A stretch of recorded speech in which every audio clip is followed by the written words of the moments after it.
आप सबों का लिविंग हैप्पीली में मैं नरेंद्र कुमार सहृदय स्वागत करता हूं। मित्रों, आज हम बात कर रहे हैं लाल बहादुर शास्त्री की। कुछ व्यक्ति ऐसे होते हैं जो अपना गहरा प्रभाव डाल ही जाते हैं, हम चाहे या न चाहें। सूरज प्रकट होते ही उसके उष्मा का, चेतना का, प्रकाश का संचार होने स्वतः लग जाता है।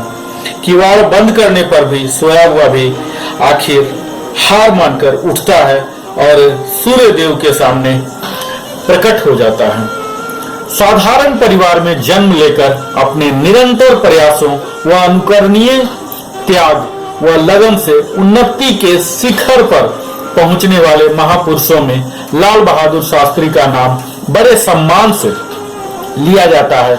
शास्त्री जी कठिन से कठिन परिस्थितियों को बड़े साहस व निर्भीकता से पार कर देश के प्रधानमंत्री के पद तक पहुंच गए।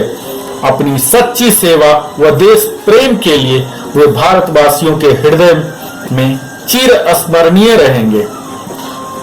शास्त्री जी का जन्म 2 अक्टूबर 1904 में बनारस जिले के मुगलसराय नामक स्थान पर हुआ। उनके पिता का नाम शारदा प्रसाद व माता का नाम राम दुलारी देवी था। उनके पिता इलाहाबाद की कायस्थ पाठशाला में अध्यापक थे। बाल्यावस्था में ही पिता की आकस्मिक मृत्यु से बालक लाल बहादुर शास्त्री का जीवन और अधिक संकटग्रस्त व अभावग्रस्त हो गया, लेकिन बचपन के संघर्ष ने उनमें रोशनी जगा दी। देश के राजकाज में कितना हिस्सा लिया यह कहना कठिन है, पर प्रत्येक ने अत्यधिक योग दिया।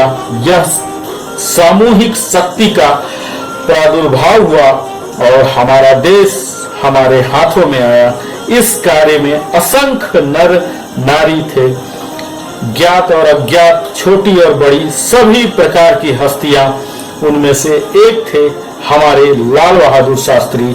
छिपा हुआ रत्न था वह, सच्चा जौहर, जाता जहां वहां अपना पानी दिखलाता रहता और आकर्षण का केंद्र बिंदु बन जाता। यह दूर दूर रहने के प्रयत्न में रहते, पर एक बार परिचय हो जाने पर उन्हें कौन छोड़े। उनकी शक्ति का विकास होता रहा, क्योंकि वह सच्चे साधक थे, दिखावे के नहीं। वे सच्चे सेवक थे। उनके जीवन में सेवा कूट कूट के भरी थी। ऐसे थे सभी के प्यारे लाल बहादुर शास्त्री। शास्त्री जी का बचपन कठिनाइयों व संघर्षों में व्यतीत हुआ। पिता की मृत्यु के पश्चात लाल बहादुर के साथ साथ उनकी 2 बड़ी बहनों के लालन पालन का भार भी उनकी माता राम दुलारी देवी पर आ गया। शास्त्री जी की प्रारंभिक शिक्षा उनके नाना के घर मुगलसराय में हुई। 6ठी कक्षा उत्तीर्ण करने के बाद वे अपने मौसा के पास पढ़ने चले गए। वहां उन्होंने हरिश्चंद्र हाई स्कूल में प्रवेश ले लिया। उनकी गरीबी देखकर हेडमास्टर ने उन्हें पूर्ण शुल्क मुक्त कर दिया और इस प्रकार उनकी शिक्षा चलती रही। 1920 में गांधी जी के असहयोग आंदोलन में भाग लेने के कारण वे अपनी शिक्षा पूर्ण न कर सके, लेकिन बाद में मित्रों व गांधी जी की प्रेरणा से उन्होंने काशी विद्यापीठ से प्रवेश लिया। वहां से उन्होंने 1925 में शास्त्री की उपाधि प्राप्त की। उसके बाद वे देश सेवा में संलग्न हो गए। महात्मा गांधी का उनके जीवन पर काफी गहरा प्रभाव पड़ा था। वे बापू को अपना आदर्श मानते थे। श्री लाल बहादुर शास्त्री का बहुत ही बड़ा योगदान रहा हमारे स्वतंत्रता संग्राम में, देश को आजाद करने में। जब वे 17 वर्ष के थे तो हरिश्चंद्र स्कूल में पढ़ा करते थे और वहीं से अपनी सारी शिक्षा दीक्षा हासिल की थी। शास्त्री जी का जीवन बड़ा ही कठिनाइयों से बीता था। सन 1937 में जब भारत के 7 प्रांतों में राष्ट्रीय मंत्रिमंडल बने तो इन्हें भी उत्तर प्रदेश असेंबली का सदस्य चुना गया। उस समय श्री गोविंद वल्लभ पंत मुख्यमंत्री बने। श्री शास्त्री जी उनमें पूर्ण सफल रहे। संसदीय सचिव बने थे। शास्त्री जी अपने जीवन काल में 8 बार जेल गए। इस प्रकार 9 वर्षों तक कारावास में उन्होंने स्वतंत्रता की साधना की। सन 1946 में वे प्रदेश के चुनाव अधिकारी नियुक्त हुए। शास्त्री जी की कार्यकुशलता और संगठन शक्ति के कारण ही कांग्रेस को चुनाव में बहुमत प्राप्त हुआ। सन 1946 में उत्तर प्रदेश के मुख्यमंत्री पंडित पंत ने इन्हें अपना सभा सचिव नियुक्त किया तथा 1947 में पंत मंत्रिमंडल में उन्हें गृह मंत्री बनाया गया। स्वतंत्रता प्राप्ति के बाद श्री शास्त्री जी की कर्तव्य निष्ठा और योग्यता को देखते हुए 1951 में ये भारतीय कांग्रेस के महासचिव चुने गए। उस समय इन्होंने इतनी लगन से काम किया कि इनकी गिनती अखिल भारतीय कांग्रेस नेताओं में होने लगी। सन 1952 में जवाहरलाल नेहरू के मंत्रिमंडल में इन्हें रेल मंत्री बनाया गया, किंतु एक बड़ी रेल दुर्घटना होने पर इन्होंने रेल मंत्री के पद से त्याग पत्र दे दिया। इनके इसी त्याग पत्र के कारण जनता की दृष्टि में इनका मान सम्मान और भी बढ़ गया। सन 1956 से 58 में ये परिवहन तथा संचार मंत्री रहे। सन 1961 में इन्हें गृह मंत्री का पद सौंपा गया। तीव्र बुद्धि तथा ईमानदारी के कारण इन्होंने इस महत्वपूर्ण पद को पूरी योग्यता से निभाया। 27 मई 1964 को एक युग समाप्त हुआ, जिसे भारतवर्ष के इतिहास में समस्त विश्व नेहरू युग के नाम से पुकारता था। एक प्रकाश था जो सदैव सदैव के लिए लुप्त हो गया। उनके स्थान की रिक्तता की पूर्ति यद्यपि नितांत असंभव थी, फिर भी सरकार और देश के संचालन के लिए प्रधानमंत्री की आवश्यकता थी।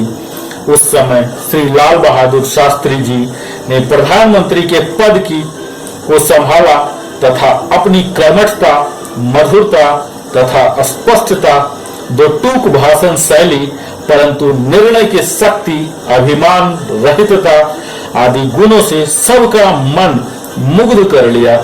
इन्होंने देश हित के लिए विरोधी दलों के नेताओं से पग पग पर सलाह लेना आरंभ किया। इससे न केवल विरोधी दलों के नेता इनके समर्थन में आए, अपितु देश में राष्ट्रीय एकता की भावना की एक लहर दौड़ गई। जब इन्होंने प्रधानमंत्री पद का कार्यभार संभाला तो अपनी सच्ची निष्ठा, त्याग और लगन के बल पर इन्होंने नेहरू जी के निधन के पश्चात प्रधानमंत्री बने। उसके बाद उन्हें कई चुनौतियों का सामना करना पड़ा, जिसमें उन्होंने सफलता प्राप्त की। प्रधानमंत्री के रूप में शास्त्री जी को काफी सफल व लोकप्रिय माना गया। उनके निर्णयों की प्रशंसा भी हुई और उन्हें देश की जनता का सम्मान भी प्राप्त हुआ। जय जवान जय किसान का नारा 1965 में पाकिस्तान ने भारत पर हमला करने का दुस्साहस किया। देश के वीर सैनिकों एवं किसानों को शास्त्री जी ने जय जवान जय किसान का नारा दिया, दोनों को उत्साह बढ़ाया। उसका परिणाम यह हुआ कि जहां एक ओर जवानों ने राष्ट्र की रक्षा के लिए अपने प्राण हथेली पर रख दिए, वहां किसानों ने अपने परिश्रम द्वारा अधिक से अधिक अन्न उपजाने का संकल्प लिया। अंततः युद्ध में भारत को विजय प्राप्त हुई और इधर देश में अनाज के भंडार भर गए। यह शास्त्री जी की सबसे महान उपलब्धि थी। इसमें शास्त्री जी शांति के पुजारी और युद्ध के विजेता के रूप में उभर कर सामने आए। छोटे कद के बड़े कारनामे वाले नेता की यश गाथा तब प्रत्येक घर में गाई जाने लगी। शास्त्री जी जीवन भर देश सेवा में लगे रहे, लेकिन उन्होंने अपने लिए कुछ भी नहीं किया। वे निस्वार्थ देश सेवक थे। उनके तप, त्याग, निष्ठा व सच्ची देशभक्ति की कहानियां घर घर में कही जाती है। आज देश को शास्त्री जी जैसे निस्वार्थ राजनेताओं की आवश्यकता है। हमारा देश अपने होनहार सपूत को सदैव आदर व सम्मान के साथ याद करता रहेगा।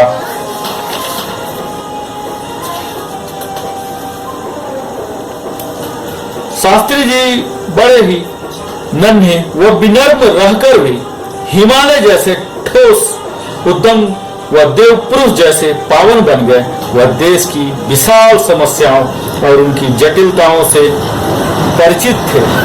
जब वह रेल मंत्री थे तो रेल के कारखानों में काम करने वाले एक विश्वसनीय व्यक्ति से शास्त्री जी के मित्र श्री सुमंगल प्रकाश जी ने उनका जिक्र किया तो शास्त्री जी ने उसे कुछ महत्व नहीं दिया। जब इसका कारण पूछा गया तो वो बोले, ऊपर वालों को नहीं रोका जा सकता तो नीचे वाले को क्या सीखेंगे। देश की समस्याओं के लिए पहले वह ऊपर के व्यक्तियों में सुधार कर जोड़ देते थे। इसी कसौटी को उन्होंने अपने जीवन का आदर्श बनाया था। उन्होंने सत्ता के उच्चस्थ भ्रष्ट व्यक्तियों को हटाने में कभी एक पल की देर नहीं लगाई थी। 1965 के युद्ध समाप्त हो जाने के बाद भारत व पाकिस्तान के बीच संधि के प्रयत्न जारी रहे। सोवियत संघ के तत्कालीन प्रधानमंत्री कोसिगिन की पहल पर दोनों देशों के शासनाध्यक्षों को ताशकंद में बुलाया गया। वहां 10 जनवरी 1966 को प्रधानमंत्री लाल बहादुर शास्त्री और पाकिस्तान के राष्ट्रपति अयूब खान ने एक संधि पत्र पर हस्ताक्षर किया। उसी दिन रात्रि को एक अतिथि गृह में शास्त्री जी की हृदय गति रुक जाने से आकस्मिक मृत्यु हो गई, जिस कारण सारा देश शोक के सागर में डूब गया। शास्त्री जी का नाम देश के गौरवमयी इतिहास में स्वर्णिम अक्षरों से अंकित हो गया। हमारा यह सपूत फिर कभी वापस नहीं आ पाया। तो यह थी मित्रों हमारे लाल बहादुर शास्त्री की वीर गाथा, जो हमें काफी कुछ सिखाती है। हमें उनके कार्रवाई से, उनके चरित्र से काफी कुछ सीखने को मिलता है। वह लोभी बिल्कुल नहीं थे, पर कीर्ति, यश, लोकप्रियता उनका पीछा कर रहे थे। जैसे एक लहर दूसरी लहर के पीछे उठती है, वैसे ही लाल बहादुर शास्त्री जी जीवन तरंगे उठती चली जाती थी। तूफान और आंधी में वह पनपते थे, कष्ट उनको ऊंचा उठाते थे। यह बिल्कुल सही साबित होता है। सादा जीवन और उच्च विचार, जैसे कि यह कथन उनके लिए ही गढ़ा गया हो। और साथी मित्रों, यह भी है कि धनी बनने के लिए, अमीर बनने के लिए कोई जरूरी नहीं है ईमानदार को गंवाना। वो सदैव ईमानदार रहे और ईमानदारी के साथ ही जीवित रहे। उनकी हर कार्यविधि से हमें प्रेरणा लेना पड़ेगा और आप सब हमारे साथ बने रहे अंत तक। इसके लिए नरेंद्र कुमार की ओर से सप्रेम धन्यवाद।